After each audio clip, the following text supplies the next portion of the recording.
Hello guys, welcome back sa ating channel. Sa mga dating nanonood dito, thank you so much for coming back. At sa mga bago dyan, subscribe na guys. Subscribe na. So guys, congratulations sa inyo kung nakarating kayo dito sa aking video. Part 3 na to part 3 na. Part 3 na ng ating YouTube tutorial na based on thumbnail. Okay? So, kung hindi nyo pa napapanood yung part 1 at part 2, nandyan yung link sa itaas. May lalabas dyan na link. Okay? I-click nyo lang yan. Alright? Today, gagawa tayong thumbnail gamit ang ating cellphone sa pamamagitan ng app na ang pangalan ng app ay Canva. Okay? Canva. Meron siya sa Play Store at sa Play Store meron, sa App Store meron din para sa iPhone. Okay? So, umpisa na natin. Huwag na natin patagalin ito. Okay?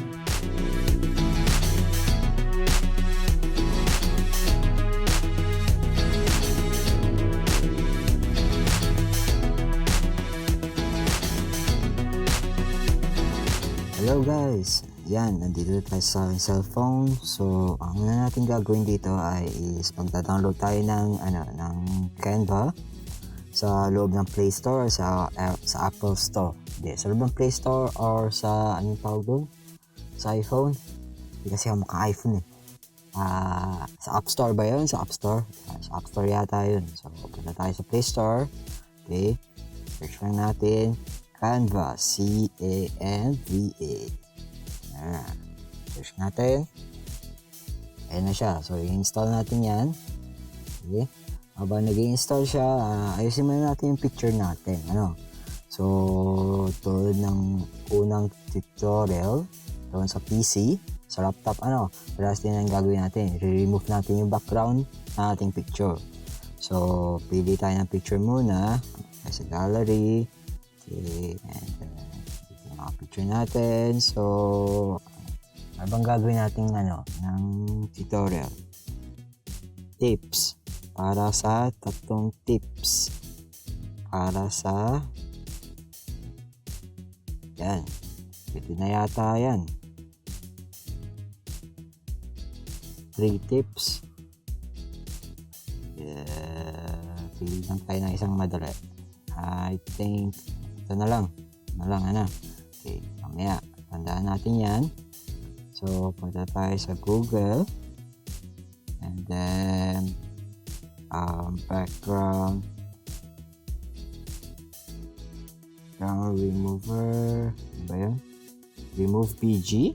And remove PG. Click natin yan.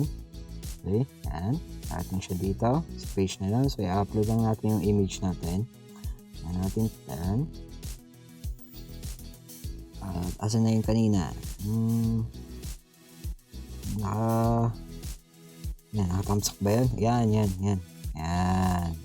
Okay. Yan. Kita natin. Moving background. Pwede siya sa phone. Hindi lang sa PC. Cellphone pwede rin. So, yan. Bagal naman. Bilis.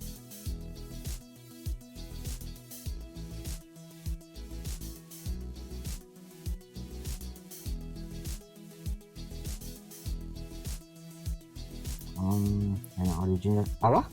Ayan. Kala ko nawala pati yung mukha ko eh. Sige, download natin. Magda-download tayo ng full ng HD. May bayad yun. So, download na lang tayo ng image. Yung 375 by 666. 666 pa yan ha. Okay, download na natin. Huwag natin patagalin itong to. So, ito na ba? Tingnan natin ulit. Downloads.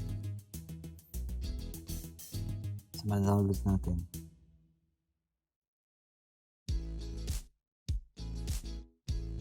Yan. Hindi na. Downloads natin. Ayos naman. Okay lang. Pang thumbnail lang naman. Yan eh. So, hanapin natin yung Canva. Buksan natin yung Canva. So, ito yung Canva. So, unang-una magla-login muna tayo, no? So natin either Facebook or Google. Mas prefer ko ang Google. So log in using Ninja Joven.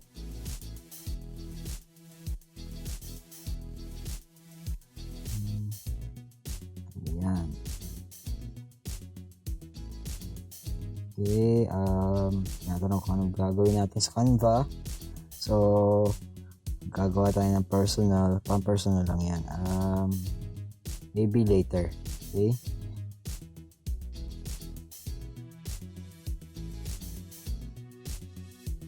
Wala, hindi pa akong babayad. Wala pang pambayad. Sana, pag money na, tayo magbayad. Yung mga ganyang service. Ang hanapin nga natin mga free lang, ano? Tulad din sa okay. So guys, ito itong Canva sa mobile, parehas din siya at yung nasa laptop, nasa PC. YouTube thumbnails, yan na. Okay. So yan na guys. Marami siyang ibang template, ready-made na template dyan. Pero hindi natin gagamitin yan. Gagawa tayo ng custom thumbnail. Ano?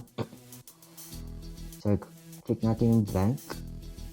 And then, punta tayo sa uploads. At tayo mag-upload ng picture. Okay. Meron na tayong upload na picture dito. Okay. So, yan gagamitin natin. Para kaya natin yung palakihin lang natin yung picture ng konti. Okay. And, natin din sa gilid. Konti. Yan. Okay. So, palitan na lang natin yung background muna. Pinit natin yung background. Tapos, click tayo din sa color din sa ilalim. Pili tayo ng ibang kulay. Pula. Yung pula na lang kaya. Pula o gray? Pili ko yung pula na. Gray na lang. Gray na lang? Para maganda. Sige, yung gray na lang. Okay, tatama tayo ng gray yan. Tapos, ngayon tayo maglalagay ng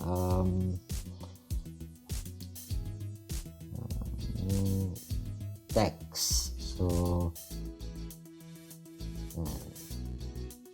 text. Click natin yung plus button din So, click natin yung text. Marami din siyang free text dito pwede mong gamitin. Yung iba free, yung iba naman may bayad. Pero since gumagawa tayo ng custom thumbnail, so gagawin natin custom mula sa lahat. So natin add a heading, gagawin natin din sa taas. Tapos click to type. So click na tayo. So type natin quick and click natin na and easy. Okay, easy isang word. Tapos click natin din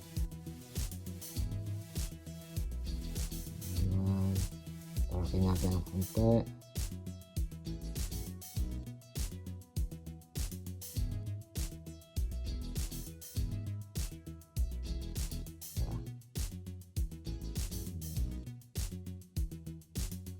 Easy.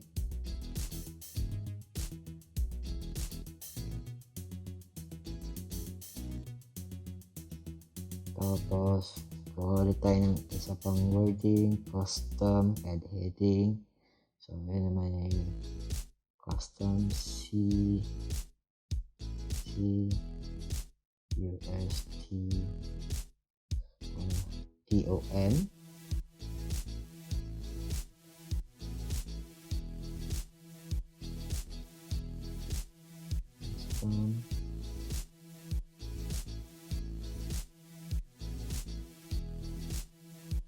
Palaking ulit natin siya.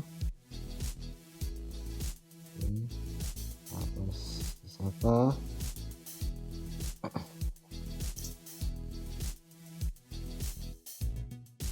Ngayon naman ay gagawin natin thumbnail. thumbnail.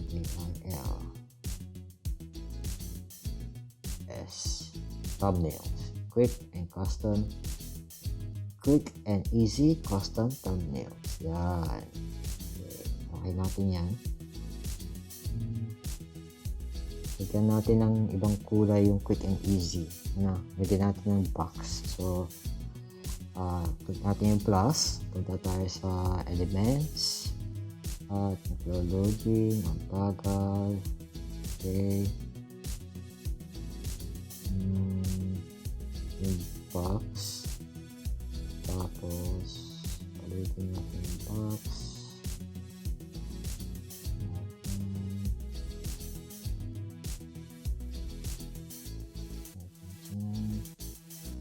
Okay. So, natin yung position. Okay. Sa baba, gagay natin yung box na yan sa likod ng words. So, kaya natin yung backward. Yan. Okay. Click yung box. Nasa position sa ilalim. Click natin yung box. Tapos, palitin natin yung kulay. Palitin natin ng pula. Yan. Parang damit ko na. Itsura. Yan. So, okay. Easy custom thumbnails. Yan. So, pagkatapos na natin gawin to, i-download na lang natin siya.